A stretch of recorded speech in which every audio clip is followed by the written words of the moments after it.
South of the Dead Sea, a figure stands alone. 30 feet of crystallized salt, carved by wind into the shape of a woman looking backward. Bedouins won't approach it after dark. Tourists photograph it, unaware they're standing in a mass grave, because beneath this barren landscape lie 5 cities. Their stones melted together by heat so intense it fused human bone to brick. The Bible called it divine judgment. Geology calls it impossible.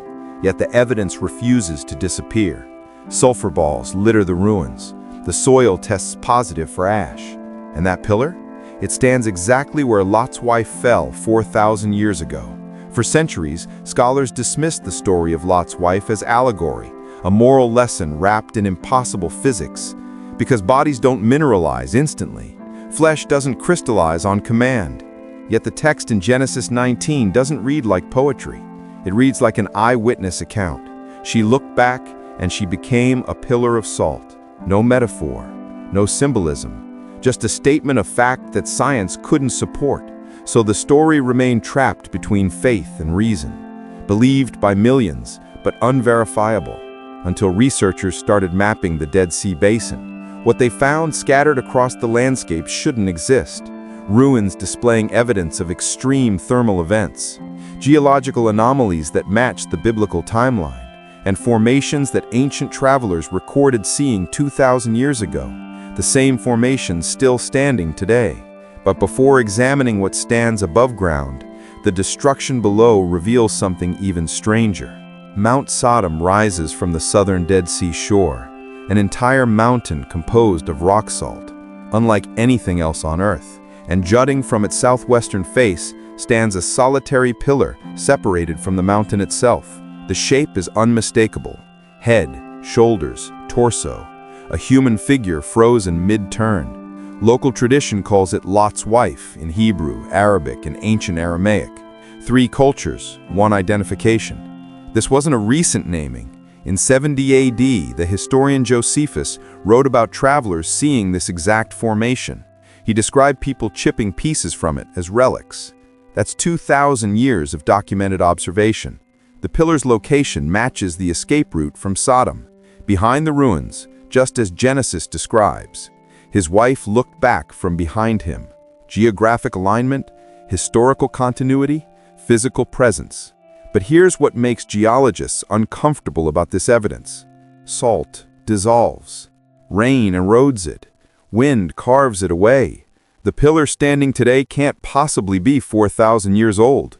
The formation reshapes itself constantly, growing from underground salt pushed upward through geological pressure, then weathering away season by season, which means the current Lot's wife might be the 5th or 10th iteration, not the original.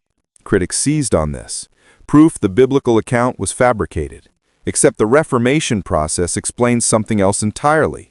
Why multiple locations around the Dead Sea claim to have Lot's wife pillars.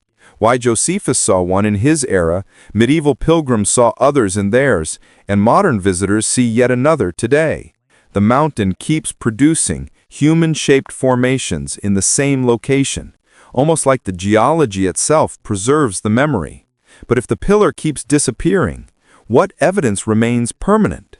That's when archaeologists turn their attention to the cities themselves.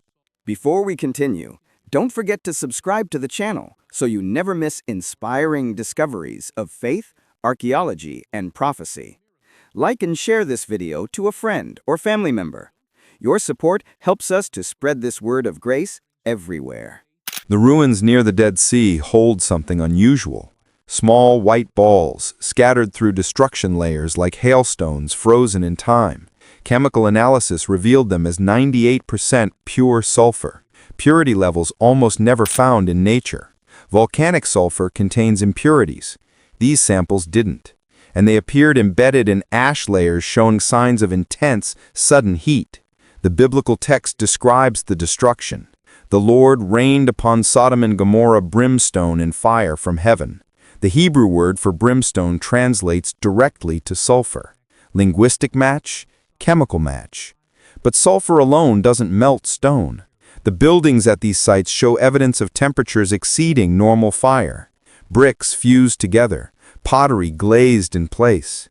Destruction so complete it required explanation beyond conventional warfare or accident. Two locations compete for identification as ancient Sodom, and both display identical evidence. Tal el-Hammam, north of the Dead Sea. Bab edh-Dhra, to the southeast. Both sites show catastrophic destruction layers dated to the Middle Bronze Age. Both contain the sulfur balls. Both display melted architectural elements. The debate between researchers grows heated because the evidence at each location is compelling. Tal el-Hammam reveals a massive city, suddenly abandoned, with destruction debris indicating extreme thermal impact. Bab edh-Dhra shows similar patterns across a smaller settlement. The Dead Sea sits on a major fault line. The Dead Sea transform. Seismic activity, natural gas deposits, bitumen fields. The region contains geological ingredients for disaster. Earthquake could trigger gas explosions. Lightning could ignite sulfur deposits. Natural explanations existed, until satellite imaging added a detail that changed the discussion. Orbital archaeology uses satellite sensors to detect subsurface structures. When researchers scanned the Dead Sea Basin, the imaging showed destruction extending beyond the excavated sites. A cluster of 5 locations, arranged exactly as Genesis describes the cities of the plain: Sodom, Gomorrah, Admah, Zeboim, and Zoar. Ground-penetrating radar confirmed the satellite data. Beneath the surface, the outlines of ancient settlements, all showing disruption in the same geological layer, all terminated at the same moment in history. The synchronization suggests a single catastrophic event, not gradual decline or sequential military campaigns. Dating these layers remains controversial. Some researchers place the destruction at 1900 BC. Others argue for different timelines. The lack of consensus creates tension in academic circles. But the physical evidence of widespread simultaneous destruction doesn't disappear because scholars debate dates. Yet the most unsettling detail isn't what was found in the ground. It's what was written in the margins of history. Jewish tradition preserves details the biblical text omits. The Midrash explains that Lot's wife had married daughters left behind in Sodom. When she turned back, she wasn't being defiant. She was looking for her children, watching them burn. The tradition names her Edith, giving identity to the unnamed woman. Islamic sources called her Wila, confirming the story crossed cultural boundaries. And the prophet Ezekiel adds context about Sodom's actual sins. He said, "She and her daughters had pride, excess of food, and prosperous ease, but did not aid the poor and needy." Not just sexual immorality, economic injustice, wealth hoarding, ignoring suffering.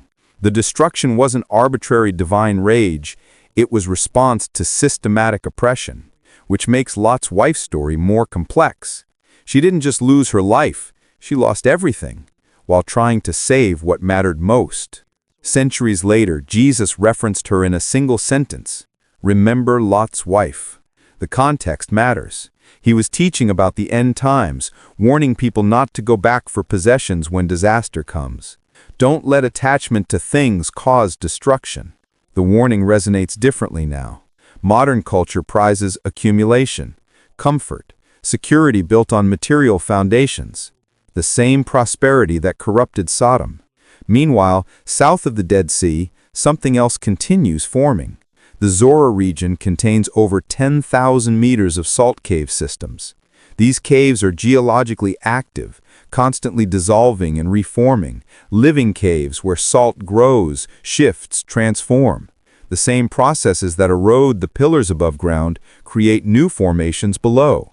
Destruction and preservation happening simultaneously, which raises an uncomfortable question about that pillar on Mount Sodom. Thousands of pilgrims visit Mount Sodom annually. They photograph the formation. Some chip off pieces, just as Josephus described 2 millennia ago. Tour guides point to it as proof. Skeptics dismiss it as coincidence. But maybe the debate misses the point. Whether the current pillar is the original or the 100th reformation doesn't change what the land itself confirms. The cities existed. The destruction happened. The evidence remains. Sulfur in the soil, melted stones in the ruins, salt formations that keep rebuilding in the same shape, in the same location, generation after generation. And the region surrounding it all? Still barren, still salted, still incapable of supporting life, exactly as Deuteronomy described 3,000 years ago. The whole land is brimstone and salt and burning. The question isn't whether the pillar proves the story, it's whether we're paying attention to the warning.